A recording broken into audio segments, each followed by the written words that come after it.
Hello, hi, ನಮಸ್ತೆ ಎಲ್ಲರಿಗೂ. ಹೇಗಿದ್ದೀರಾ ಎಲ್ಲರೂ? ನಾನಂತೂ ಆರಾಮಾಗಿದ್ದೀನಿ.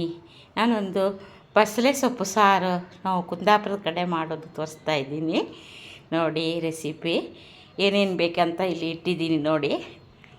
ಹಾಗೆ ಎಲ್ಲವನ್ನು ಇವಾಗ ಫಸ್ಟೇ ಬಸಳೆ ಸೊಪ್ಪನ್ನ ಚೆನ್ನಾಗಿ ತೊಳ್ಕೊತೀನಿ ನೀರಲ್ಲಿ.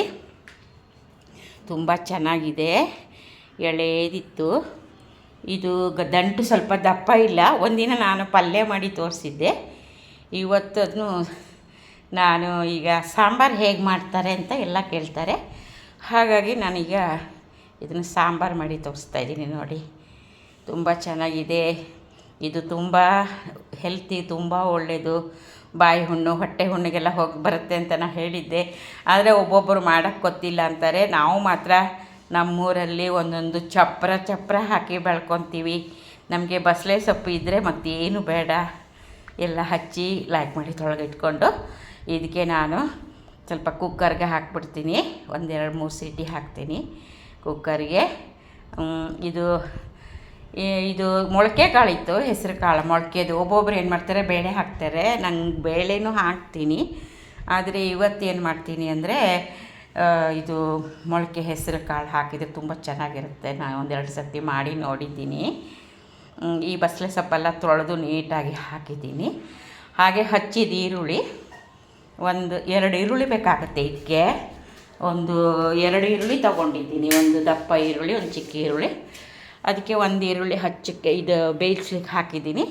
ಹಾಗೆ ಸ್ವಲ್ಪ ಉಪ್ಪು ಹಾಕಿಬಿಟ್ಟು ನೀರು ಹಾಕಿ, ತುಂಬ ಜಾಸ್ತಿ ಹಾಕಬಾರ್ದು, ಸ್ವಲ್ಪ ಮೊಳಕೆ ಕಾಳು ಹಾಕಿ ನೋಡಿ. ಒಂದು ಅರ್ಧ ಕಪ್ಪು ಮೊಳಕೆ ಕಾಳು. ಯಾವುದಕ್ಕೆ ಹಾಕಿ, ಹೆಸರು ಮೊಳಕೆ ಕಾಳು ಮಾಡಿ ಇಟ್ಕೊಂಡ್ಬಿಟ್ರೆ ಯಾವುದಕ್ಕೆ ಬೇಕಾದ್ರೂ ಹಾಕ್ಬೋದು. ರೆಡಿಮೇಡ್ ತರ್ತಾರೆ ಅಲ್ಲಿಂದ, ಅದು ಚೆನ್ನಾಗಿರಲ್ಲ. ಇದು ನಾವೇ ಮನೆಯಲ್ಲಿ ನೆನೆಸಿ ಬಟ್ಟೆಯಲ್ಲಿ ಕಟ್ಟಿ ಮಾಡಿರೋದು. ಒಂದು ಅರ್ಧ ಗ್ಲಾಸ್ ನೀರು ಹಾಕ್ತೀನಿ. ನೀರು ಹಾಕಿ ಮುಚ್ಚಿ ಇಟ್ಟರೆ 1-2 ಸೀಟಿ 3 ಸೀಟಿ ಸಾಕು. ದಪ್ಪ ಊರಿಂದೆಲ್ಲ ತಂದರೆ ಅದಕ್ಕೆ 4-5 ಸೀಟಿ ಬೇಕಾಗ್ತದೆ. ಇದು ಮಾತ್ರ ಇಲ್ಲೇ ತಂದಿದ್ದಲ್ವ ಅಂಗಡಿಯಿಂದ. 3 ಸೀಟಿ ಹಾಕ್ತೀನಿ. ಇವಾಗ ಅದು ಬೇಯಿಸೋಕೆ ಇಟ್ಕೊಂಡು ಬೆಂದಾಯಿತು. ಅದನ್ನ ಆ ಕಡೆ ಇಟ್ಕೊಂಡಿದ್ದೀನಿ. ಈಗ ಒಗ್ಗರಣೆಗೆ ರೆಡಿ ಮಾಡ್ತಾಯಿದ್ದೀನಿ. 1-2 ಸ್ಪೂನ್ ಎಣ್ಣೆ ಹಾಕ್ಕೊಂಡೆ ನಾನು. ಇದು ಒಗ್ಗರಣೆಗೆ ಬೆಳ್ಳುಳ್ಳಿ ಸ್ವಲ್ಪ ಜಾಸ್ತಿ ಹಾಕ್ತೀನಿ. ಬೆಳ್ಳುಳ್ಳಿ, ಈರುಳ್ಳಿ, ಸಾಸಿವೆ ಮತ್ತು ಜೀರಿಗೆ ಮತ್ತು ಉದ್ದಿನಬೇಳೆ ಎಲ್ಲ ಒಂದೊಂದಾಗಿ ಹಾಕ್ತಾಯಿದ್ದೀನಿ ನೋಡಿ. ಎಲ್ಲ ಚಟಪಟ ಅಂತ ಇದೆ. ಹಾಗೆ ಇದನ್ನು ಚೆನ್ನಾಗಿ ಸಣ್ಣ ಉರಿಯಲ್ಲಿ ಫ್ರೈ ಮಾಡ್ಕೊತೀನಿ. ಹಾಗೆ ಒಂದು ಕರಿಬೇವಿನ ಎಲೆ 10. ಆಮೇಲೆ ಟೊಮೆಟೊ ಒಂದು ಸರ್ತಿ ಬಸಳೆ ಸೊಪ್ಪು ಹುಳಿ ಇರುತ್ತೆ, ಹಾಗಾಗಿ ಎಲ್ಲ ಹಾಕಿದೆ.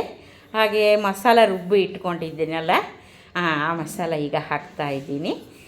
ಒಗ್ಗರಣೆಗೆ ನಾನು ಮಸಾಲಾನ ಚೆನ್ನಾಗಿ ಕುದಿಸಿ ಆದಮೇಲೆ ಸೊಪ್ಪು ಬೇಯಿಸಿ ಇಟ್ಕೊಂಡಿದ್ದನ್ನ ಅದು ಹಾಕ್ತೀನಿ ನೋಡಿ. ಕುದೀತಾ ಇದೆ ಚೆನ್ನಾಗಿ. ಅದು ನಾವು ಮನೆಯಲ್ಲೇ ಮಾಡಿರೋ ಪೌಡರು. ನಾನು ಇನ್ನೊಂದು ದಿನ ಮನೇಲಿ ಯಾವ ಥರ ಅಡುಗೆಗೆ ಪುಡಿ ಮಾಡ್ತೀನಿ ಅಂತ ತೋರಿಸ್ತೀನಿ. ಇದು ಸ್ವಲ್ಪ ಬೆಲ್ಲ ಹಾಕ್ತೀನಿ. ಯಾವುದಕ್ಕೂ ಒಂಚೂರು ಬೆಲ್ಲ ಹಾಕಿದರೆ ಟೇಸ್ಟ್ ಬರುತ್ತೆ.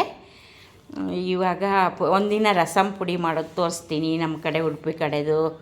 ಆಮೇಲೆ ಮಸಾಲ, ಇದು ಸಾಂಬಾರಿಗೆ ಯಾವ ಥರ ಪುಡಿ ನಾವು 15 ದಿನ ತಿಂಗಳಿಗೆ ಒಂದು ಸರ್ತಿ ಮಾಡ್ಕೊಳ್ಳೋದು ನೋಡಿ. ಎಲ್ಲ ಮೆತ್ತಗಾಗಿಬಿಟ್ಟಿದೆ. ಏನು ನೀರೇನು ಜಾಸ್ತಿ ಹಾಕಿಲ್ಲ.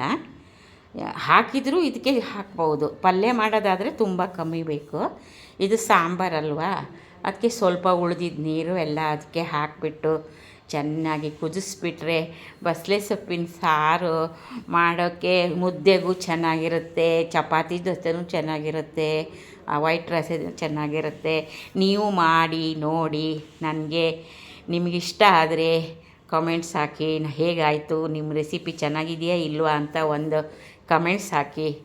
ಮತ್ತು ನೀವು ಸಬ್ಸ್ಕ್ರೈಬು ಅದೆಲ್ಲ ಮಾಡಿದರೆ ನಂಗೆ ಗೊತ್ತಾಗಲ್ಲ. ಕಮೆಂಟ್ಸ್ ಹಾಕಿದರೆ ಗೊತ್ತಾಗುತ್ತೆ ಫ್ರೆಂಡ್ಸ್.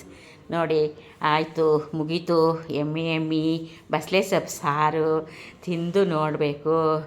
ತುಂಬ ರುಚಿಯಾಗಿರುತ್ತೆ. ಇನ್ನು ಇವತ್ತಿಂದ ಮುಗೀತು. ಇನ್ನೂ ಹೊಸ ವೀಡಿಯೋದೊಂದಿಗೆ ಮತ್ತೆ ಸಿಗ್ತೀನಿ.